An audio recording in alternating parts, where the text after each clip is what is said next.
Messages for men. I can't think of anything more appropriate to talk about for a men's event, considering how much of our lives and our problems are rooted in the messages we get from the world around us. Messages that from birth rain on us, a pounding drumbeat of judgment and instruction, edicts forever forcing us to walk the narrowest of lines between what we are and what we are not supposed to be, what we feel and what we are not to feel, especially what we are not to feel. And when it comes to what we are not supposed to feel, pain is at the top of the list. Big Boys Don't Cry is just a prelude, a precursor to life as a man. Because men, real men, are not supposed to feel pain at all. The message is to take it, like a man, as it were, to man up, to be invulnerable, invincible, at least till we are crushed beneath the weight of that mandate. The poet Robert Bly once recounted a story of watching one of his boys, about 9 years old, play basketball. At some point during the game, the boy got struck very hard with the ball. He bent over in pain, hiding his face from the world.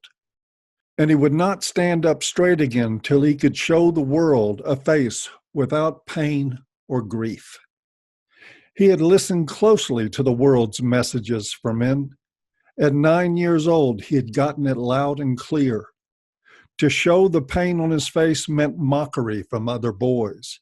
It meant rejection from girls. It meant being perceived as weak and useless, worthy of scorn and contempt. So even at that tender age, he knew his only choice was to force all suffering into hiding beneath the surface. He already knew he lived in a world that wanted nothing to do with his pain, and nothing to do with him if his pain was part of the picture. By 9, he was figuring out that the world hates wounded men. It detests them from 9 to 90. From cradle to coffin, a man in pain is a man despised. That message, basic and primal, is ingrained in all of us. It is fundamental to our masculinity, and so with it is the hidden knowledge that once we comply with the message, once we accept that our pain is strictly forbidden, then the world can do with us as it pleases. Demonize us? Call us rapists and abusers? No problem. We can take it. And besides, we know we're bad. We got that message too. Make us the butt of jokes, ridicule us, to sell things on TV? Think nothing of it. We'll stand in line stoically to buy whatever you're selling. Our women, our wives, girlfriends, mothers, and daughters will stand next to us in line to do the same. Take our children and turn them against us? No worries, we're men after all. We might drown ourselves in booze or drugs, but we won't complain.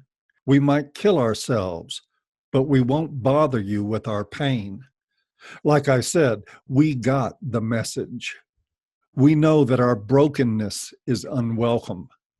We know we're better dead than weak, better suffering in silence than interrupting the world around us with our problems. The other great message about what we are and are not supposed to feel, not supposed to be, is about our anger.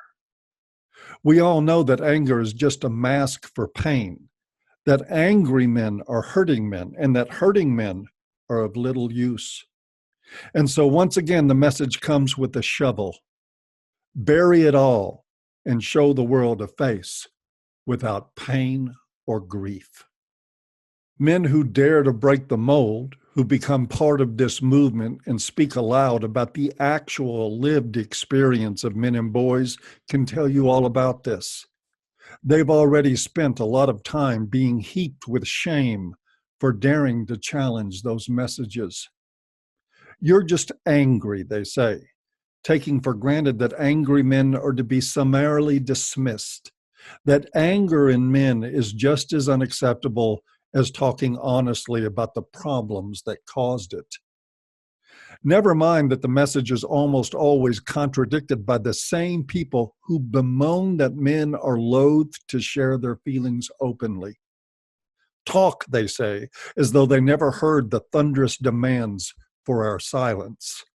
Talk, they say again, as though there's something defective in our nature for not talking, as though we didn't learn it brutally every day from the messages to men.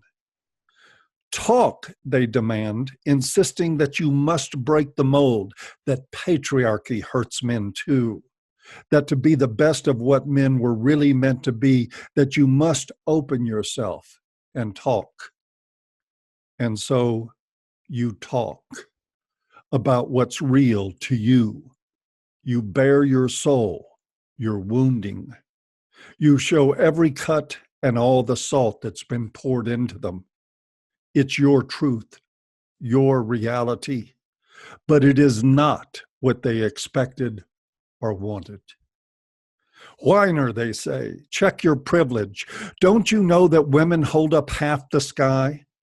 And the cycle of shame is complete. And in this, you get the true message, which is not for you to open up or to be silent. The message is for you to talk on demand, saying only what the world wants to hear. And what the world wants to hear, above anything else, is your willingness to sacrifice. Without complaint and without revealing your pain, whether it's as cannon fodder or a self-loathing feminist ally or a white knight full of puffery and bravado, defending women no matter how terrible some of them can act, or a pathetic, groveling gynocentrist. It all begins with a young boy somewhere, perhaps on a basketball court, racked with pain, who knows that there is no place for him in this world if he shows it. So I have an idea, an auspicious one, if I may say so, on this day that we're speaking of messages to men. I have a message that I respectfully lay at your feet. Imagine a world in which you matter. A world in which you are as important as anyone, man or woman, that you've ever known. A place where your problems deserve solutions, where you mean more as a person than as a provider. Where your masculinity, however you choose to define or express it, enriches your dignity. A world where your goodness, decency, and intrinsic value are assumed. Now, permit yourself to reject anyone and everyone who's incapable of joining you there. Make that your definition of what makes a real man. Doing this is easier than you think, because you're not really creating a new world. You're just defining, perhaps for the first time, how you will allow the world to treat you. And that, of course, is the challenge. Redefine yourself. Redefine your values. Redefine your life. The world has never known who you are and never will. You are the only possible arbiter of how you will live. And it's going to be either in a world that accepts only the version of you it wants to use, or it's going to be in the world that you create. And that's my message to you.